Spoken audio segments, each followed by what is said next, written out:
Welcome to Between the Rows. I'm your host, Geraldine Witchers, reporter with the Manitoba Co-operator. Today, we're breaking from our usual format to tell just one story. We're going to talk about unicorns.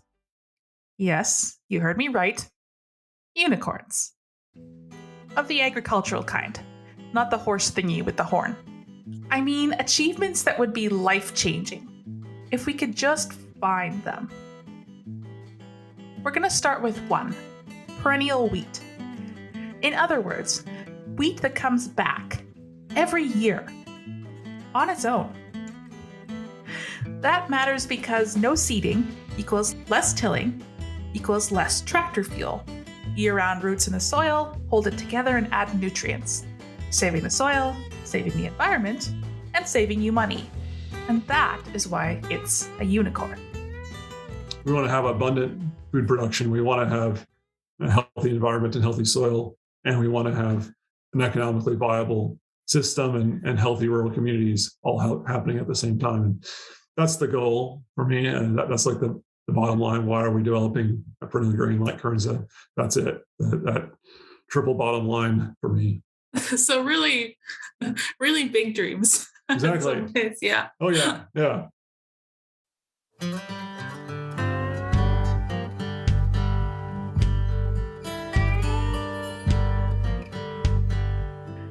That's Lee DeHaan, a researcher you'll hear from later.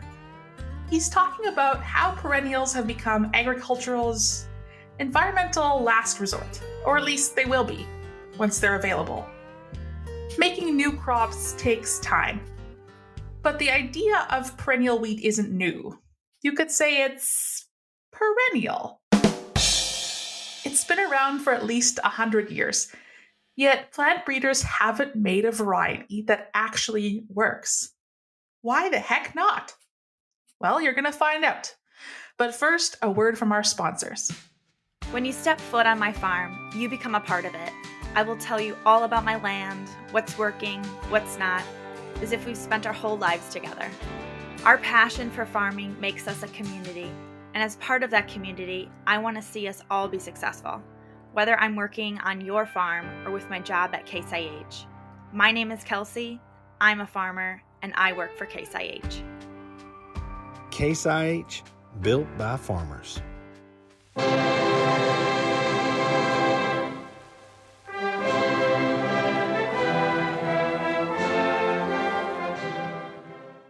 Chapter 1. Our Man in Russia. It was 1934 in the Soviet Union.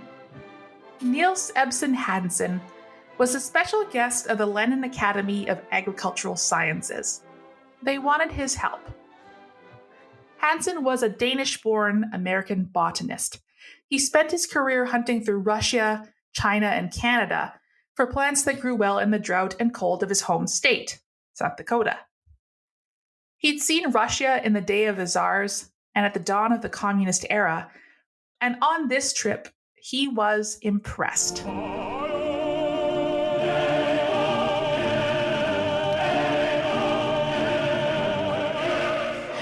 No country has ever poured so much money and energy into agricultural development, he said. He called rural Russia a picture of serenity and industry. Unfortunately, that wasn't exactly true.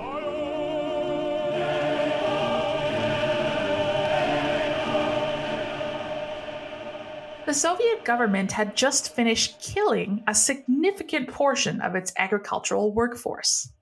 The Russians came from house to house and took all the foods that people had in the house, starting with grain, flour, wheat, or what barley or whatever they had, up to the last drop of food. They took the beets, the beans, potatoes, whatever they had in cellars or in a house. And so they went from house to house and took everything from peasants. That's the voice of Motrya Dudka, a Ukrainian midwife who lived through the Holodomor. That's the Ukrainian word for a famine that Stalin engineered, killing millions of Ukrainians. She's speaking in a documentary made in the 80s called Harvest of Despair. In 1928, Stalin's government had begun to collectivize farms. Ukrainian farmers, who owned some of the most productive fields in the entire Soviet Union, weren't keen on giving up their autonomy. So Stalin exiled more than 1 million farmers. Then in 1932, the Soviet state began extracting so much grain from Ukrainian farms that the farmers themselves had nothing to eat. An estimated 3 to 5 million Ukrainians died. Other people groups like the Kazakhs also suffered from terrible famine that was entirely avoidable. To get back to our guy Hansen, likely he didn't know that as he toured the Soviet Union, he was treading on the bones of millions of peasants. What he did know was that the collective farms were struggling to get their wheat crops in every year, even resorting to planting by airplane. In 1934, Hansen arrived at a research station in Omsk, Siberia. There he met a guy named Dr. N.V. Tsitsin, who was working feverishly to develop perennial wheat. After all, you only have to seed a perennial once, even if it's by airplane. Hansen thought this was the cat's meow, a regular silver bullet, and Tsitsin was within reach of success, Hansen was sure. Soon, a seeding would last a lifetime, he said. The Soviets could plant perennial wheat everywhere, on the dry steppes, and it would be so common that bread could be free. I hate to tell you this, but Hansen's dreams didn't come true. There's no true perennial wheat today. Today, soil health is becoming more and more of a buzzword. We figured out that living plant roots are good for the land. They can also put more carbon in the ground, which is a big concern these days. Perennial wheat would mean roots in the dirt for years on end. But we don't have perennial wheat. Since Tsitsin's time, we've had more than 80 years to figure this out, so why haven't we? There have been other efforts to hybridize perennial wheat. Between the 1940s and 60s, the work was picked up in the States, but it never really went anywhere. So we're going to look at the closest thing we've got. It's called Kernza. Chapter 2. Intermediate wheatgrass. To be clear, Kernza isn't perennial wheat. It's not really even wheat. It's more of a distant relative. Kernza is its trade name, but to avoid confusion, we'll just call it that. Well, there was no interest in using it as a perennial grain. When it was brought to the United States in the 1930s, it was specifically brought with the intention of using it as a forage crop. And it was developed as a forage crop. So there was quite a bit of breeding done to improve the wild varieties for use as forage. That's Peggy Wagoner. In the early 1980s, she was among the first to try domesticating Kernza into useful grain. In the early 80s, not many people were thinking about perennial crops, but Peggy happened to work with visionaries. Wes Jackson at the Land Institute, he was the founder of the Land Institute. He had proposed a concept of developing herbaceous perennial polycultures.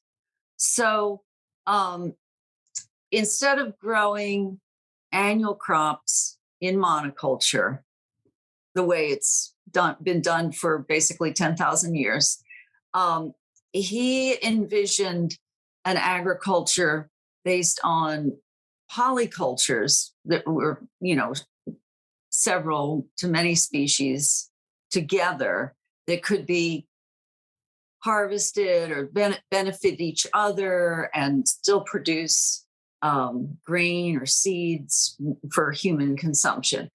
And he wrote a book, I think it came out in maybe the late 70s, probably.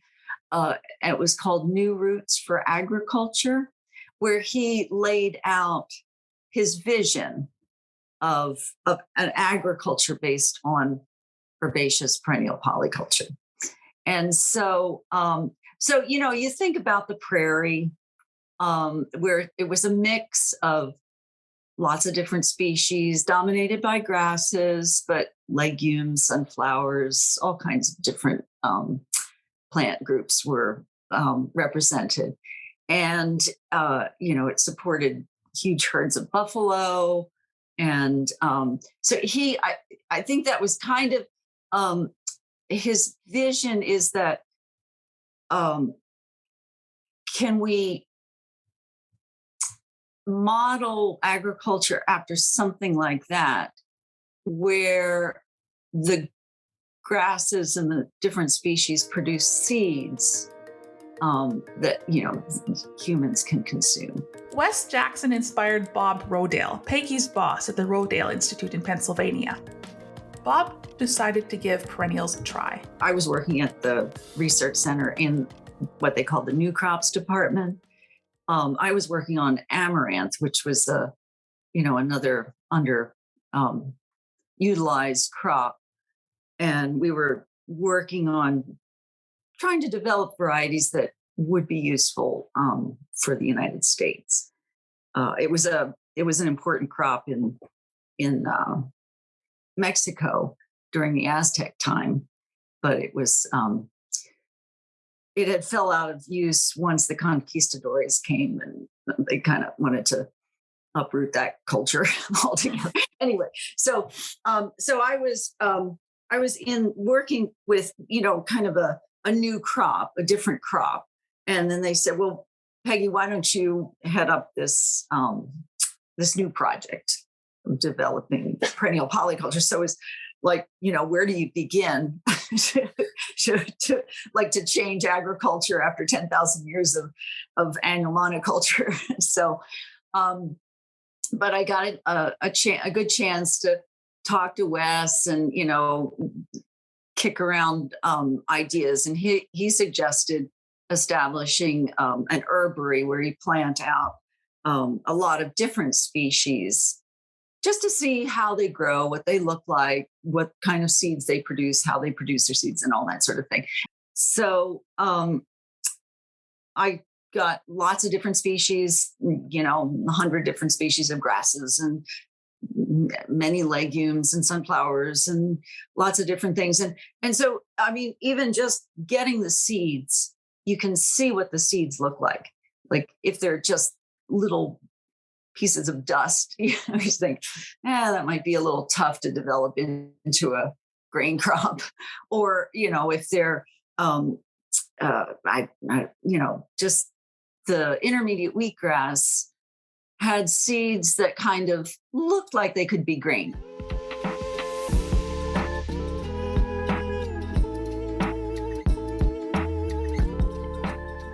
It helped that kernza had long been grown for forage. People already knew how to grow it. Go figure. Peggy hoped they could domesticate kernza to produce more grain that was easier to work with and good for making food. She started the process of plant breeding. Turning species into a useful crop is not quick. Peggy was enthusiastic, but not everyone was.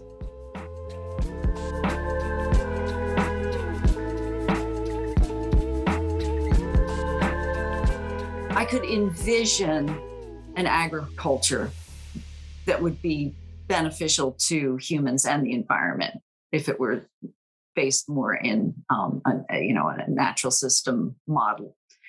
So, but a lot of the people, the higher ups in the organization were very skeptical, which, I mean, granted, we know that for 10,000 years, it's been annuals in monoculture. And we know that works. It's, everybody knew it was, it'd take a long time. And not everyone is as patient, I guess. So there was always discussion about, should we keep this project going? Is it worth putting resources into it? And I mean, basically it was me, and I had one assistant in the 1980s, and then we had an intern for during the growing season every year. So there was just the two and a half of us that were working on it out of a staff of about 50. And then the farm operations staff, they were very helpful. They helped establish the larger scale plots and giving us ideas and thoughts about how to manage the grain as a grain crop, under farm scale management techniques. And so there was support. My immediate bosses were supportive, but the CEOs and the people that take care of the money and those kinds of people, they were like, it's kind of pie in the sky. Do we really want to do this? So that's where I did have to defend it a number of times. By the late 90s, Peggy had made some improvements to Kernza. It had larger seeds, it stayed in its pods longer.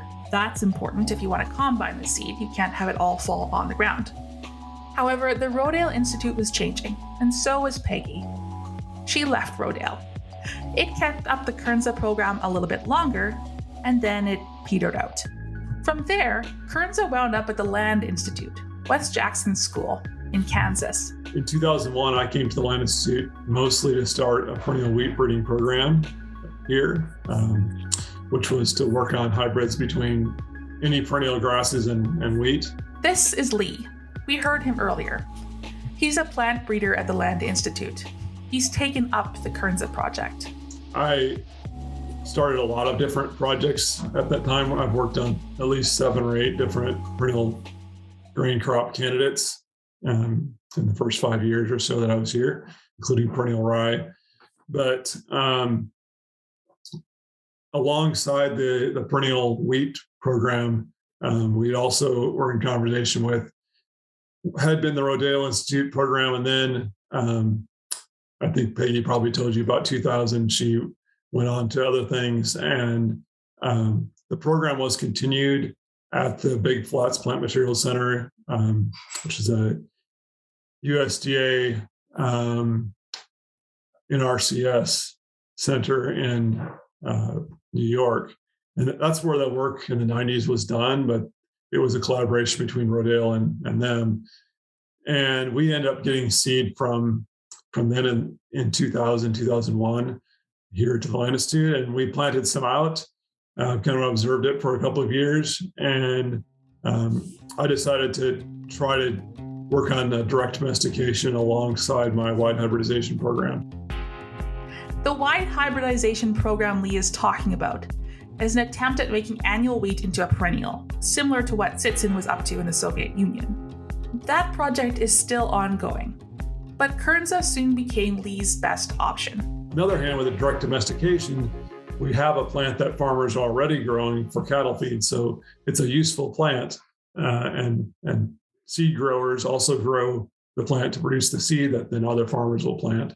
So we know how to produce the seed, we know how to plant it, we know how to use the forage to feed livestock, and you can then look at kind of an incremental approach where you could just continue to increase the seed production of that plant and make the seed produced more and more useful over time. So if you see it as a dual use forage or biomass, biofuel, and human food crops, so you're getting multiple uses from that crop, the grain side can just continue to improve over time as we continue to breed it, while the forage side is, continues to be useful as well. So it's in that way kind of a lower bar for entry if it's already a good hardy perennial that people can grow, and it's just a matter of time of incrementally through breeding every year. I hope to be able to increase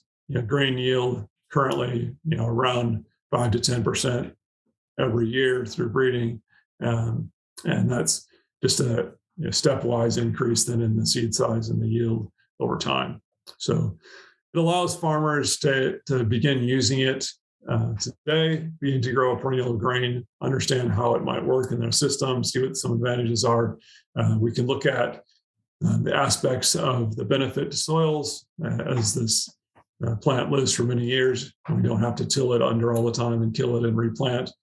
We can see its function in agroecosystems. Is it improving the soil? Is it taking carbon out of the atmosphere and putting it into the soil? Is it improving water quality?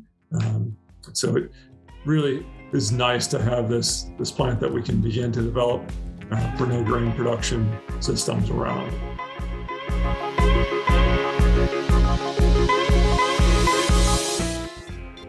Since Peggy's work began, Kernza seeds had more than doubled in size, though they're still about a third of the size of a wheat kernel. The grain the plants can yield has doubled or tripled, but it's still a fraction of what annual wheat can produce. It's time to ask again, why is this all we have? As we've mentioned, taming a wild grain is a long process. However, there was something else in play. Chapter 3. Viva la Revolución. I remember when I was a student, that's a long time ago, but probably 1980, early 1980s, I asked, well, why don't we have any perennial grains? And I was, well, I can't compete with the annual. This is Doug Catani. He leads a Kernza breeding program at the University of Manitoba. I think the prevalent attitudes were that we can't match the annual crop production, the amount of yields that the annuals are getting, especially with the new semi-dwarf varieties and a lot of the disease work and everything, that the risks of annual wheat were decreasing. When you can fit better into a shorter growing season, it helps because you're not either seeding too late or too early or whatever. You've got a little more flexibility. I think that helped reduce the interest in it. See, near the end of the Second World War, agriculture went through rapid change. It's often called the Green Revolution, shorthand for rapid progress that brought about high-yielding crops, chemical pesticides and herbicides, synthetic fertilizer, and mechanized agriculture that made farming far less labor-intensive. World grain production boomed, rising 250% between 1950 and 1984. So, there was a lot of technological maybe advances that maybe reduce the, I won't say demand, because I think the demand's always been there. We may not have realized the urgency of it. And now we're in a position, and since you talked about the late 70s, early 80s, West Jackson and Rodale and things like that, they were the voice crying in the wilderness. If you talk to mainstream agriculture back then, even if and I got in this debate with I won't call it a debate. I got into a discussion with the weeds professor here at the time about organic. They basically said, "Are you out of your living tree?" Like that's hippy dippy kind of stuff, right? That was the mindset. What he's saying is scientists and farmers knew they needed more sustainable farming. But as technology advanced, it seemed like a little bit more fertilizer, a bit more pesticide, could cure anything. So why don't we have a perennial wheat? It looks like, when you boil it down, the Green Revolution killed it. And now we realize if we want to farm sustainably, we might need it after all. But for folks like Lee, the dream isn't dead. We want to have abundant food production. We want to have a healthy environment and healthy soil, and we want to have an economically viable system and healthy rural communities all happening at the same time. That's the goal for me, and that's like the bottom line. Why are we developing a perennial grain like Kernza? That's it. That triple bottom line for me. So really, really big dreams. Exactly. Yeah. Oh yeah. And in the meantime, it can be frustrating to people is like, well, why are we stuck at this specialty crop when we have 4,000 acres of this little crop and it's never going to go anywhere? And even being feeling like we shouldn't do it until we can go all the way. But I've come to see that we need to do those things to learn about things like supply chains and have farmers learning about how to grow a perennial grain crop and learning what we need to research next by having farmers growing it. So it's not like, we go off for 50 years and develop a perennial grain crop and one day show up and sell it to a farmer. It's a collaborative process where we have everyone involved in it. And that's necessary from the research side and from the just development side, but it's also important from the aspect of this work is expensive and it needs sustained support for decades, and that's not going to happen without society understanding it. And what I've learned is that people have a hard time understanding soils. It's a few people get excited about it, and a few of us are extremely passionate about it. But by and large, we spent decades trying to get people generally excited about soil, and it's been really hard. But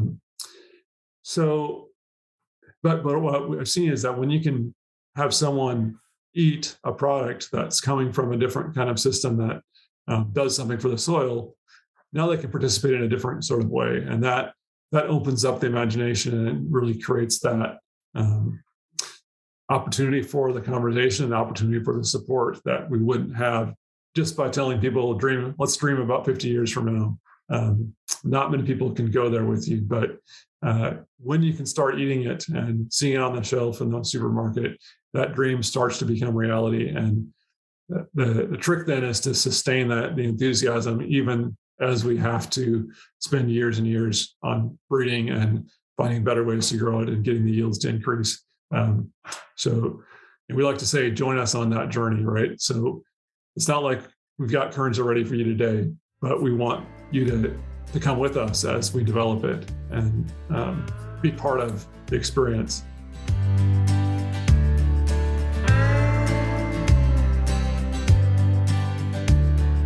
You've been listening to Between the Rows. To hear past episodes and some extras, search for Between the Rows podcast on YouTube. Once again, I'm your host, Geraldine Witchers. Thanks for tuning in.